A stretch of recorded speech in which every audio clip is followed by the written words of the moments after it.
It's your boy, Jeff Jones. You know who it is. One time, the upset specialist, Thomas Boykin. Yeah. Always and forever who? Mr. Mike Jones. And this is 234 Sports Talk. Fellas, let's talk about it. Let's talk about it. Let's get at it. All right, NCAA women's basketball on yesterday. It was a great game. South Carolina came out on top and prevailed against Iowa 87-75. Fellas, as you looked at this game, and I thought it was a really good game. As you looked at this game, fellas, tell me what you thought about this game. First off, let me say this. Hats off to Iowa and Caitlin Clark for a great season. They had a great run. There was a couple questionables along the way, but still a great run. But hats off to Dawn Staley in South Carolina for completing an undefeated season. Great season. It's the way to finish the story compared to last year. Now to the game itself. I agree 100% kind of sort of with what Mike Jones had to say earlier about Iowa not having enough in the gas tank late. I think they shot themselves out the first half. And even with trying to hold off South Carolina from coming back the first half, they expended a lot of energy. And Iowa as a team is not that deep a squad. I think they only went 6, maybe 7 deep. Whereas on South Carolina, you're going 8 to 9 deep. And you're running fresh legs in and out, and you're keeping constant pressure on Caitlin Clark, which she still wound up scoring 30 points. But, I mean, they made her work for everything she got. So kudos to that. But South Carolina's just known for at some point in the game, beyond a shadow of a doubt that they're going to make a run and the switch is going to flip on. And you got to be prepared as a coach for when that run happens. You have to have a counter run ready to go. If you don't, you get left behind and it's a wrap for you. So kudos to South Carolina's for having a heart to push back and even win by double digits after being down double digits. So it was a great coaching job done by Dawn Staley. So hats off to them. What you got on it, Mike Jones? Yeah, I'm gonna pick it back off you.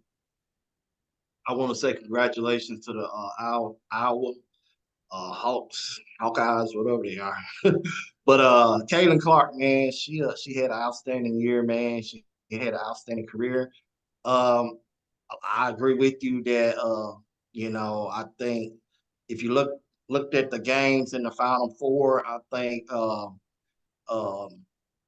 Connecticut, UConn made Caitlin Clark work hard, extra hard. She said that was one of the best defensive performance she's seen. And that whole team as a unit, Iowa, man, I think most of their starters, the ones that get most of the bulk of the playing time, I think they played pretty much the whole game, pretty much 36 to 40 minutes. And you look at South Carolina when they played, I think it was NC State.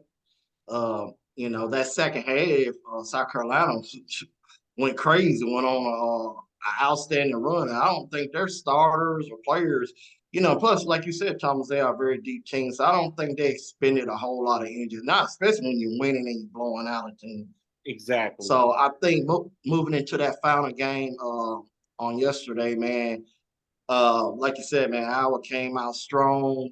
But then once I think South Carolina figured out, hey, this team can't play with us, they turned the switch on because, South Carolina, they have been known to play a little sloppy. And I think that's where the youth come into play with them.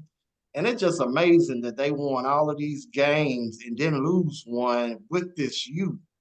But they figured it out, man, and they played like a veteran squad, even though they're young. And I think Iowa just didn't have the leg. I think they were worn down, man. It's still no excuse, though. South Carolina is the actual national champion by far, hands down, the best team in women's college basketball. And it's only gonna get scarier, man, if they can keep that whole team or keep the majority of the team coming back year after and year in. The thing is how many championships do Don Staley want to win? That's the biggest question. But overall, it was a decent game in the first half, but the second half you saw it that this game was not going to be competitive in the second half. Correct. Fellas, as we look at the stats, the total rebounds, South Carolina, I'll rebound them 51-29. Offensive rebounds, 18-7, South Carolina. Defensive rebounds, 33-22. They out rebounded them. They really crashed the boards. And you guys said it did when the it being the ability to go deep into the bench. That really, I figured as the game went along, I was thinking the same thing. I said, right now that I was on top, but when these girls really start to play their game, it's gonna be over. And when that bench came in, as soon as they came in, you saw the results right there. Those guys are fire starters. Matter of fact, I thought they played better than the starters. Facts. I think Yeah. they are the. I think if you look at come the second half, they are the one that initiated the spark. Once they initiate that spark, it carries over to the rest of the team. And then the whole team goes on a run from that spark. It's an amazing thing to see when you see everybody rally around that spark, do what they're supposed to do, and execute the offense and score like they scored. It's an amazing thing to watch. Coming from a coach's standpoint of view, to watch everything come together and then watch everything flow, and all I got to do is sit there and watch. It can't be a greater feeling than that for a head coach. I'm gonna say this too, Jeff and Thomas. Jeff, you mentioned about the rebounding, and that caught my eye in the first half when I was hitting those threes and jumped on top of them. They were still having a problem with rebounding, and I said, that's gonna catch up with them eventually. Facts. And that second half and late in that first half, you could kind of see it, man. Like I said, I don't know if they were exhausted, but when you get exhausted, you start losing how you fundamentally do things. You don't block out like you should. They wasn't putting a body on the body when that ball went up and hit the backboard or hit the rim. And granted, South Carolina got some bigger girls and more athletic girls, but still, sometimes if you do the fundamental things, you sit and make up for that. And I did see, just a lack of effort blocking out, going after, even though they was trying to be scrappy and go after the 50-50 balls, it just seemed like they just didn't have it, man. Sometimes you drain that tank early, man. And so it looked like that tank was drained early and everything started working for South Carolina. The rebounding. Then the younger girls, man, like you said, the girls that was coming off the bench, man, they started hitting big threes, man. It was like the bucket had got super huge, man. And then when you got that feeling, hey, let's finish them. That's how I felt, man. That's what they said. We finna finish it, and they did, man. There was no coming back in this. Yeah, when you get the sharks with blood in the water, that's what they're trying to do. They're trying to kill it. They did, man. So they did. Yeah. And Dawn Staley, man, she I try and watch and see what she does as far as a coach that's different than most coaches. And it's like I said, man, Dawn Staley is a great coach, but she has an outstanding coaching staff, man. I've watched them in some practices on television, man. They, man, they are sharp, and the girls seem like they take coaching very well. They know where to be at in certain spots, and it shows. Absolutely. You can definitely tell they put into practice what they put into play what they practice. So it's not a new situation for them. They come prepared for that. If we get behind, we're prepared for that. We know how to rally, we know how to rebound, we know how to do the fundamentals to get us back into a game. That's all preparation. That's coaching staff and head coach. That's preparation, and that's what you want as ideally as a head coach. That's what you want. Well, they were able to go undefeated and then win the championship. That is a great season for those young ladies. A great season for them. Absolutely. And I can't wait to see what next season brings. I can't wait. Well, fellas, we got some more NCAA basketball business to talk. Tonight, it's about to go down. Purdue versus UCONN for the national championship. Fellas, as we look at the men's side, what do you think is going to happen on tonight? Wow. This game is going to be a flat-out war, number one. It's going to be a flat-out war in the paint between UConn center and Purdue center.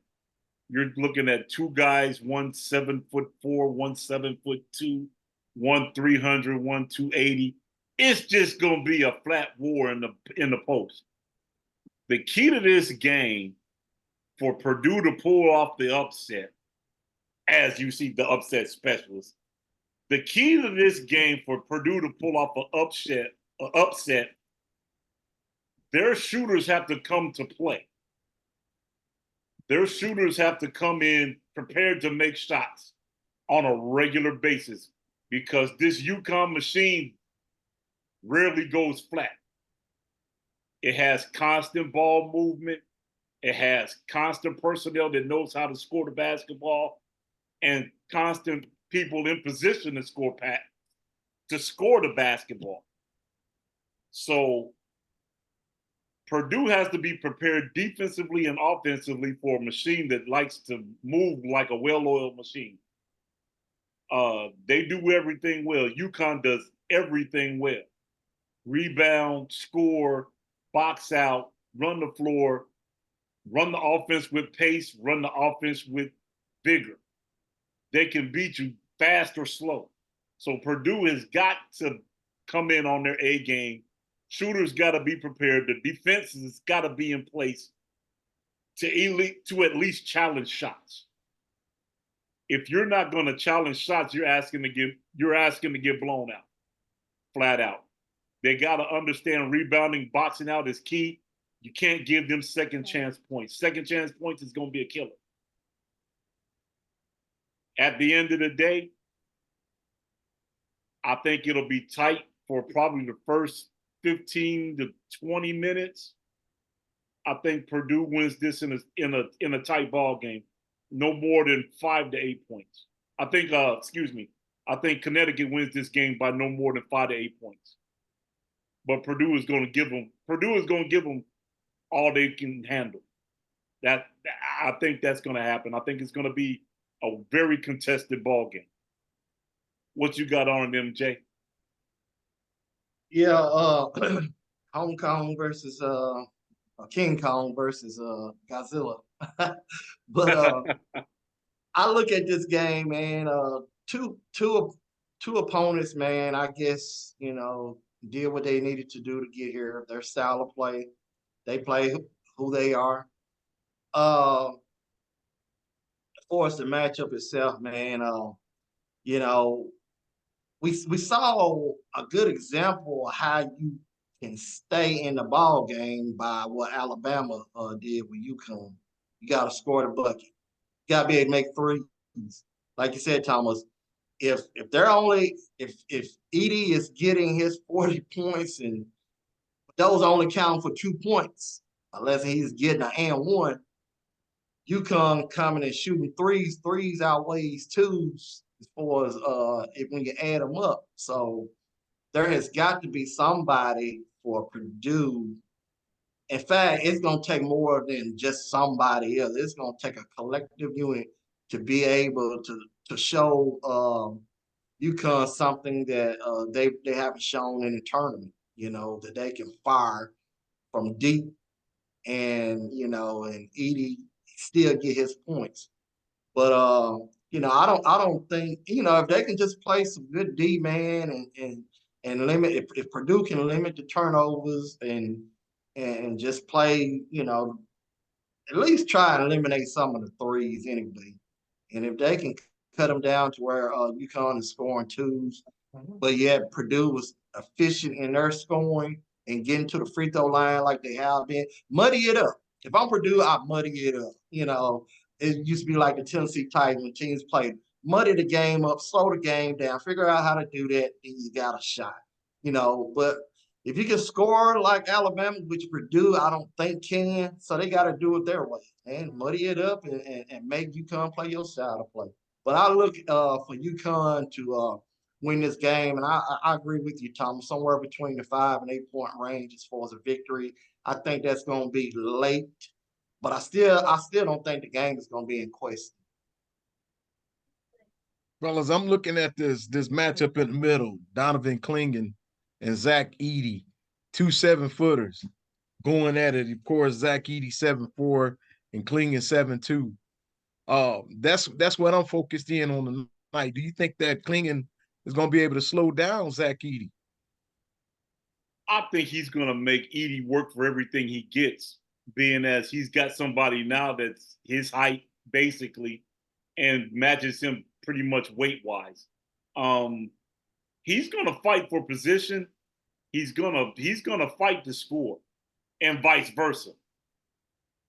The key to that matchup is who's going to put who in foul trouble to make them fall back. And it's going to be a big war of attrition in the middle. It's going to be who's going back down, who makes the last play, who puts who in foul trouble to make them back down and make the other team force help on the backside so that he doesn't pick up a cheap foul. So your centers are going to have to use their fouls very wisely. You can't go after and try to block everything, but you can make everything challenging. So it's going to be something to watch this war in the middle. It's going to be they may cancel each other out, point wise and rebounding wise. They may cancel each other out. It may come down to the shooters. Never know. I mean, these things can happen. It comes down when you got two good centers. This can happen. Yeah, that would be real interesting, man. If they both cancel each other out, that really would be interesting. And if that was to happen, man, I think the edge definitely goes to UConn still. But Edey, AP National Player of the Year, we're gonna see what he's really made of. You know what I mean? I have seen a few games where he has gotten into foul trouble, but it just depends on how the referees feel about refereeing the big men. Are they gonna be ticky tack or are they gonna let them play? If they let them play, we might have a real fun game to watch. But Edey still is the player of the year. So until my man from UConn shows me different, I think Edey wins that battle down low. I'm glad you mentioned officiating because these last 4 to 6 games, the officiating's been absolutely terrible. I mean, it's been absolutely terrible. Some of the calls were mystery calls, even. Where did you get a foul, or where did you get a jump ball out of a foul? But it was almost to a point where some of it was blatant that you was calling it one way and not the other. I'm like, come on, man. I thought the whole point of this tournament was to be unbiased, let the players decide the game. The referee should not have any decision on the outcome of this game.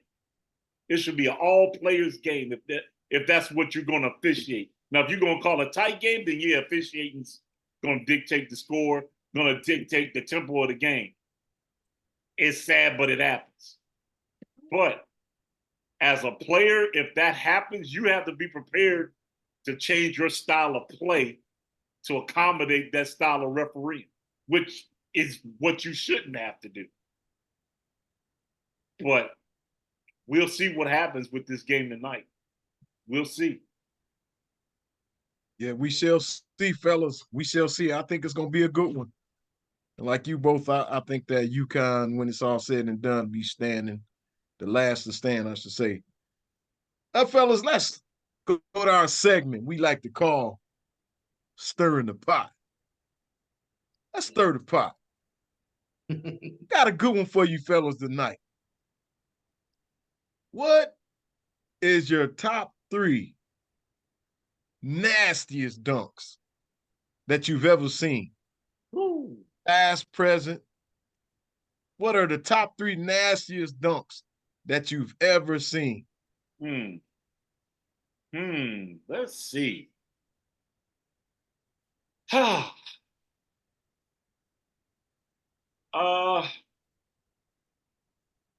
Wow, that there's a whole lot of windows with that one. It's a whole lot of windows with highlight dunkers and all that stuff, man. Woo. Man, wow. I mean, fellas, when you look at it, I still like nasty. One of my favorite dunks by my favorite center, Shaquille O'Neal, on Mount Matumbo during the NBA Finals. I think that's one of my favorites, where he catches Matumbo and just puts him in the rim with him. I'm like, dear God, what's going on? That's one for me. Mike Jones, let's go back and forth with this. Okay. Well, one that I like, man, is they might not get a whole lot of ooh and ah from people, but this is a dunk on one of the greats. This is I don't know if you guys remember this. John Starks, man, he punched one on Jordan. Yes, sir. Yes, sir. Yes, sir. Yes, sir. I remember that one. Yes, Yeah. sir. Yes, sir. That was nasty. Yes, sir. That was nasty. Yes, sir. Yes, sir.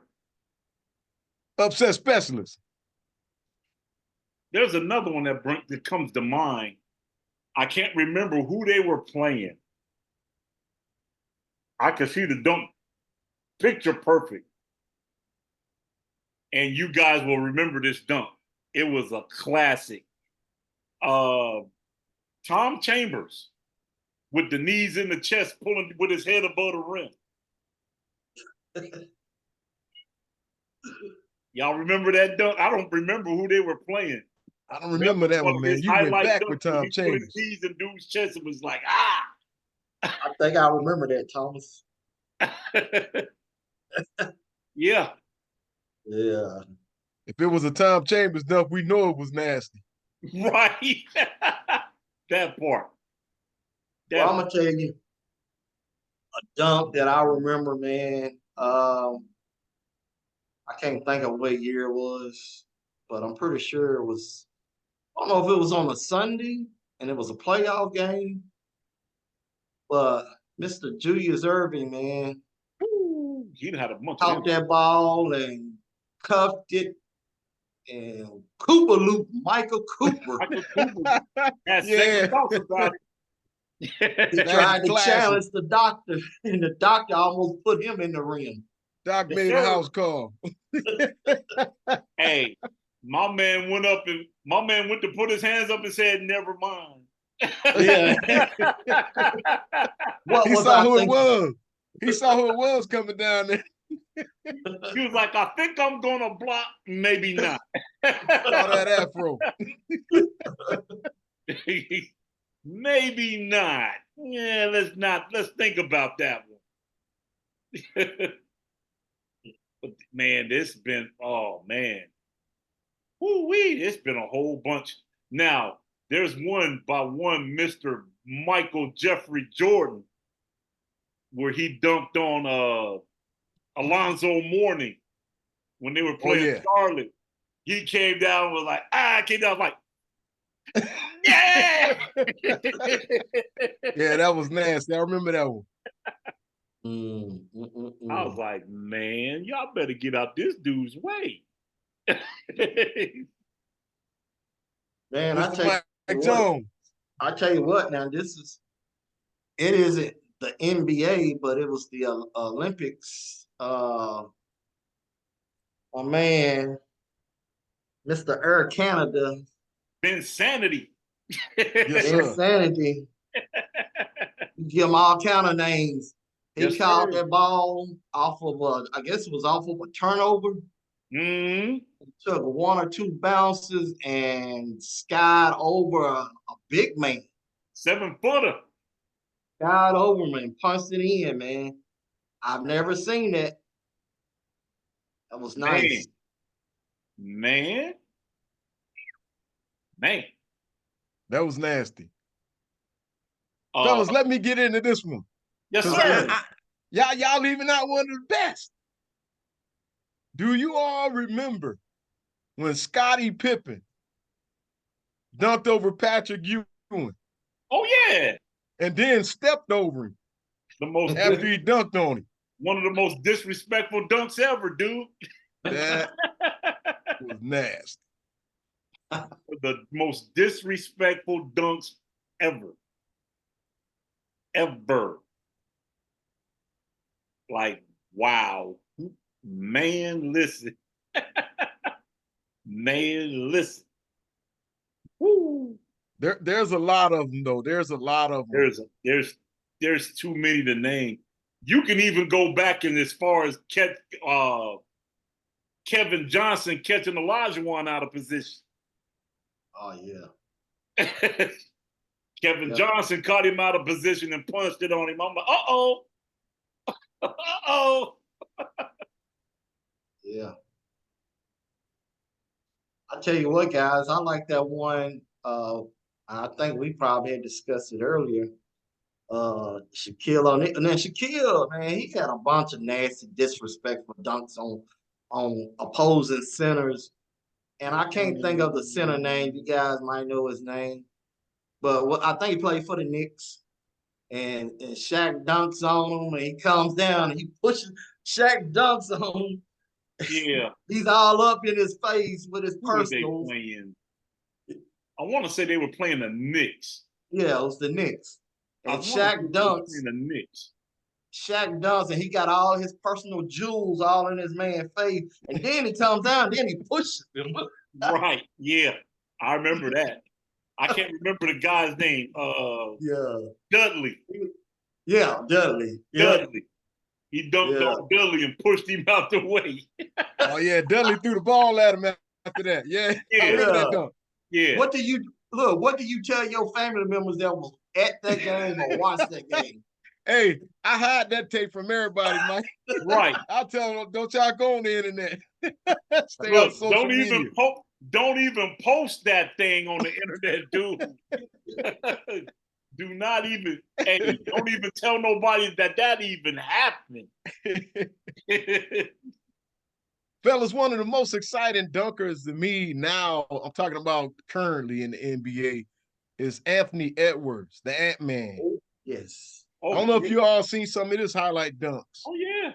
And of course, we got Ja Morant. Oh, my goodness, man. Man, we got to show some love to these young cats. Hey, man, Ja's dunks is outrageous, dude. His dunks are outrageous. Man, you know what? His dunks are like those video games that, right? You remember when they first came out with these videos?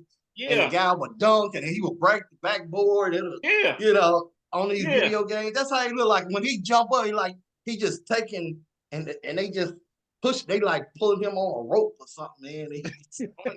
Absolutely, man. Absolutely. Unreal. Yeah, I saw. Even the wind-up, man, he come from South Georgia. When he wind up a dunk, he bring the ball way back here, man. I'm like, wow, dude. Do you know how much jumping ability that is? His hang time is crazy, man. Man, that part. I'm like, wow.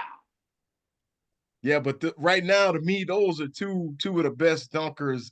And I know there's more, but right now, the Ant-Man and then John Morant, man. I'm telling you, I seen John Morant do some stuff, man, that had me rewinding. I was rewinding back and forth, just rewinding. I said, how we do that, man? Just incredible. I To tell you me, what, to me, one of the best alley-oop catchers in the game right now is still DeAndre Jordan, dude. still in the league. Still in the league. Yeah. He's still in the league. When he was with the Clippers, man. Oh, yeah. They was having a dunk fest, boy. Dude. Him and Blake Griffin. Oh. Yeah, Blake was another one. Yeah. Oh. Blake was another one. But that one dude, he lobbed it up and dude tried to take a charge and he just pounded it on him. I'm like, oh, dude, why did you even get in on that poster, dude? Hey, but speaking of Ja Morant, even LeBron James, man, I think I seen where he said, man, he have to get out the way sometime. Yeah. Oh, yeah. He don't want no parts of that. I've seen him try to dunk on LeBron. Now, how many people is trying to dunk on LeBron? Well, you know, a younger LeBron, that would have been different. Yeah, true. LeBron. Yeah, young LeBron, that ain't happening. No. But you know what? I wouldn't put it past Ja Morant trying. He would try. He would try. He would try. Oh, yeah, without question. Ja is that guy. Oh, without question. Without question. I tell you somebody, man, it might not look, to me, it's cool because now he's my favorite NBA player right now. And that's the big fella for San Antonio. Oh, Wembanyama. Yeah, I mean, I know he's 7'6", man. He can stand right there, but still, though, he makes some great moves to get some dunks in there. You know what I mean? Oh, yeah, he's great for a big man. I would put him in the slam dunk contest, man. You know what's amazing with him? He understands the philosophy, like we was talking about the other day, Mike Jones.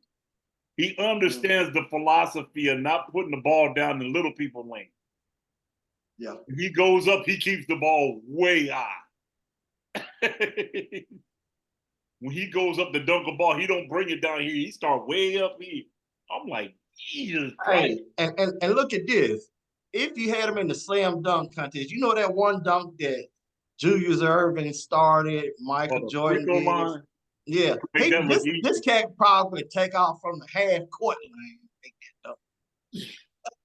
Look, if he did that, it would be automatic. It would be a 20 and hand him the check. I mean, look, you at least got to give him an extra step, a couple steps behind where they took off. Absolutely. Yeah. And that's just working with him on timing. And if he gets that down, dude. Petition that down. Yeah. It's nasty. That's nasty. Yeah, that kid is special, fellas. Yeah. And he got a lot more to show us. He's what we call, he's a generational talent for real. Mm-hmm. Yep. All right, fellas. It's been a real one. We've talked about it. Until the next time, 234 Sports Talk. You can catch us right here on TikTok. I mean, Twitter. I'm good. I can't even think. You can catch us on YouTube. You can catch us on TikTok. Y'all forgive me. You can catch us on YouTube, right here on YouTube. You can catch us on TikTok. You can catch us on Twitter. X now.